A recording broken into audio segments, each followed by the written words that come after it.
We are at the dawn of the cybercab era, the robo-taxi era. It is upon us. It is happening shortly, and yet many keep saying it will never work. So I today will be playing the role of the person, the people, the masses who say it won't work. And my buddy Herbert from Brighter will tell us why those concerns are overblown, to put it politely. I'm Brian. Welcome to Futuraza. So Herbert, of course, we are right there. We're standing at the cusp. We've seen that in a matter of days, if not weeks, there's going to be an event, not maybe an event, but the light switch will flip.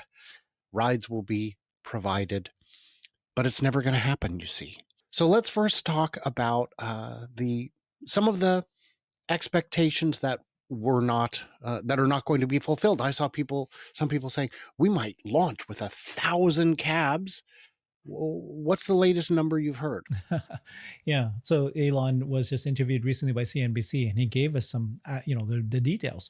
It's going to launch with 10 cars, 10 cars, Model Ys, by the way. Then they'll expand to 20, 30, 40, and eventually they'll have 1,000 cars in months. Is this disappointing? And also, by the way, it's going to be geofenced in a very specific area in Austin where there is no intersections. So yeah, there's going to be there's a lot of criticism going, this is not what we were expecting. We were expecting you to launch cybercabs with thousands of cars on day one. This is not disappointing at all. This is the way you should launch a new robo-taxi program. This is the way all other vendors did the same thing. You go slow. You just do 1 to 10. You make sure. They've been already testing thousands. Not thousands. I think we heard the number 300 Tesla Model Ys and with employees for the last months. And so this is important, though. This is the first time you're testing the whole system with paid commercial rides. And it may only be, and I believe it will be, a very limited to invite only and so forth.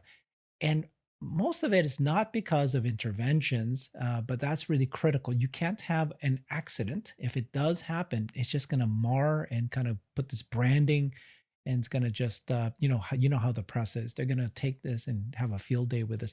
Regardless of what happens, they will position this as a failure. But as a company, I'd rather than them go slow. And what Tesla has done that no one else has done is the ability for them to just, as they get these slowly, they get proof that it works, they can turn on the switch and make it 1,000 cars, 10,000 cars very, very quickly. But just take it easy. Do 10, 20. Yeah. Well, and that's the thing, is you've launched software things before. You've done business things before. What is the value of a soft launch? Restaurants do soft launches all the time. Venues, if you've got a venue that holds 10,000 people, you don't host 10,000 on your first event. You do 500, maybe 2,000, and you expand from there. If you launch with full capacity, the littlest thing can ripple into a huge, huge problem. How small of a problem could create an entire logjam Yeah. on a full-scale deployment? Yeah, that's the problem, right? I mean, just one little thing. And so you've got 10 cars, you're going to have 10 remote drivers watching it like a hawk. Again, this is what they're doing with every single other vendor out there. So it's funny to think that the standard that they're trying to put onto Tesla, saying, why aren't you dropping, it's a failure. You're not 1,000 cybercabs immediately. This is the way you do it, very slowly. It's a logjam, meaning it's more than a logjam. It's like one error is enough to shut down the whole program. If it's just, how it is, the news cycle will go crazy. And then if you don't shut it down, then there's going to be this, oh my God, Tesla is the most dangerous car company in the world. You've got to just take it easy, take it slow. What about the concern that a lot of people said it will not be GUI fenced? There won't be, but it is GUI fenced. Yeah. Why are we worried about that? And by the way, Yeah. I'm pretty sure that's the right pronunciation. I couldn't find it here, but let me just I love it. Yeah. GUI fence. Yeah. So it's GUI fenced, right? GUI fence. uh, so again, it's like if you were launching with 1,000 cars, then you don't need to be geofenced. You can go and have a supply and demand and so forth. If you're only going to launch 10 cars, one way that you're going to do it is geofence it and make it very simple in one area. And that's what I've been saying for months is that it will be geofence because that's what Waymo did. The co-CEO of Waymo had basically said, why did they pick the cities that they picked? It's because they are all grid cities and that they have a geofence to make it and it only will drive certain routes. It'll take longer to get you from one place to another place. It won't take any risks with any intersections. That's the way to do it. If you've got 10 cars, what do you want to do? Like you can take my, 10 cars all over, like, 100 mile by 100 mile square radius. You'll never get access to the car. It'll be traveling to the next passenger. If it's within a certain area, it's much easier to say, okay, if you're in that area, it'll take you from here to here in that space. And then, but we're talking day one. Okay. Just keep, relax, guys. We're talking day one. We're talking day 10, 20, 30, 40. That's when you expand it. So it just, again, makes so much sense. It's not an issue. And do you really want them rushing full speed ahead into the unknown? No, let's take it like that famous book by Dr. Leo Marvin, Baby Steps. Okay, so uh, what about the people who say, I will never go in a driverless vehicle? Yeah, safety is very, very important. That is the most consideration. Remember just a few years ago, just literally maybe in a year ago, the biggest argument that we had from one folks is that you're not going to have anybody want to get into a driverless car. It is so dangerous. The consumers will not want to do this. There'll be a lot of backlash against this. In fact, the opposite is happening. And the good news for us, for Tesla investors, is that there's been a number of other vendors has already, how do I what got the regulations, actually have actual paid commercial rides services.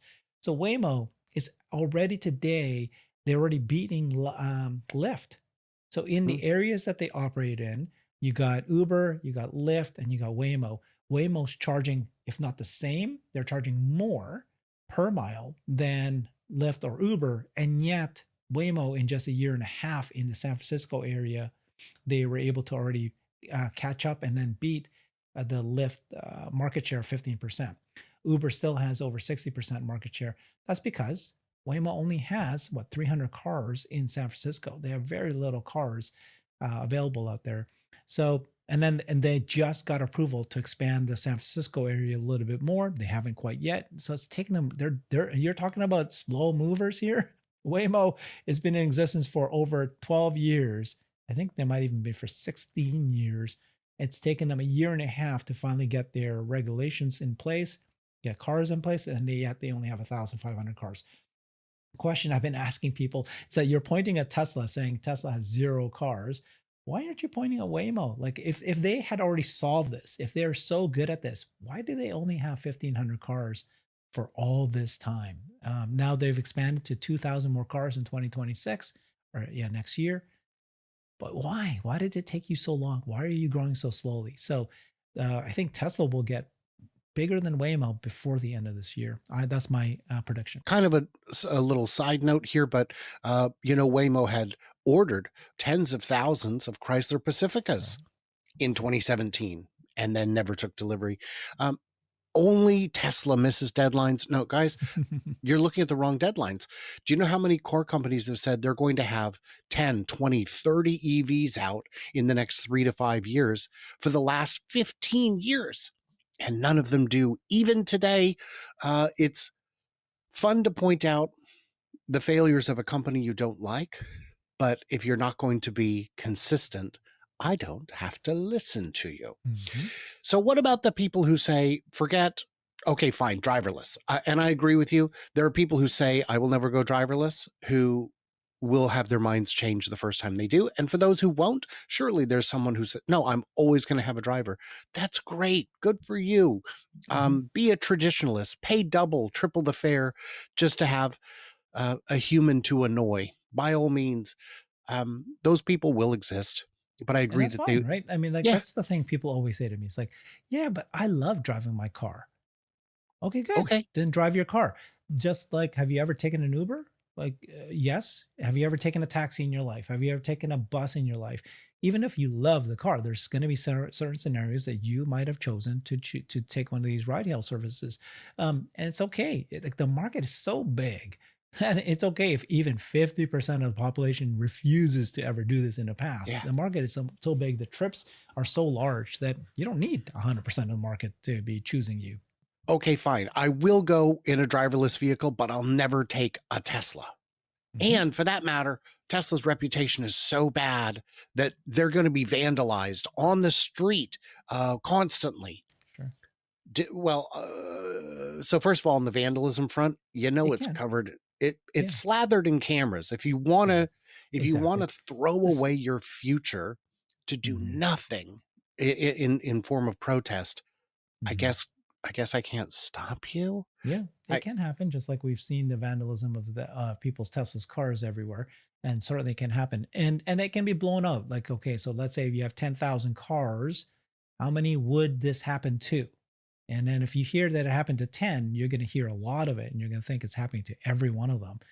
But it's just part of the business. It's going to be a cycle. There'll be a month where it goes crazy, and then there'll be like years where nothing happens and people forget. Well, and even if, let's say, there are 10,000 cars and you hear of 10, that's still one in a thousand, and not one in a thousand rides, one in a thousand vehicles. That's still like you're getting into lottery odds at that point. And I think the instances of uh, trying to harass the vehicle, like we've seen with people putting cones on Waymos, the big difference is in a cyber cab, you can't tell if there's someone in it because they're kind of blacked out. Mm, And 100%. America, I don't know if you've heard this, but we're kind of big on our guns. So don't, don't, Don't do it. don't And the do other it. thing is, these are Tesla owned, many of them. And so it's going to be very quick and easy for them to just bring it to the service center that night as they're charging it, fix it, and it's back out the next morning. They did Yeah. something similar with a supercharger that was, if there was a bomb there, the very next morning, Tesla had already resolved the situation, Resolved it, replaced it all, repaired it. and took care of it. It literally was no downtime. So, Hmm. not worried So about that at all. I will point out for those in the comments, and by the way, share your thoughts and concerns too, because these are all comments that I've seen come in over weeks and months. But what I would point out is that all of this hinges on, does it work? I've had people say, Mhm. Waymo is so far ahead. Where does that bother you? Where do you think Tesla will be at the end of the year? And my answer is, it all hinges on, does it work? If it works, uh, then it doesn't matter. Nothing matter. If it doesn't work, the conversation is pointless. Clearly, it does work, or they wouldn't be continuing to roll And it also out. my confidence level works. Why? Because I am using it myself. So my own car that has FSD, hardware 4 FSD in it. I've been driving it for 3.5 months now, getting close to 4 months with zero interventions. Every day I take the car to a restaurant, to some location and back. I could have considered every one of those as a ride hill ride, and it's been flawless. The only time I would intervene would be at the beginning or at the end of the ride to find parking, and it's been perfect. And so I myself, if I wasn't using it and I did not like, I know I'm only an anecdote, but I also know that I can see it. This thing works. And so Right. maybe there's occasional scenarios. And so that's why when you hear Elon say, we're only going to do this at geofenced areas with no intersections at the beginning, expand slowly from there.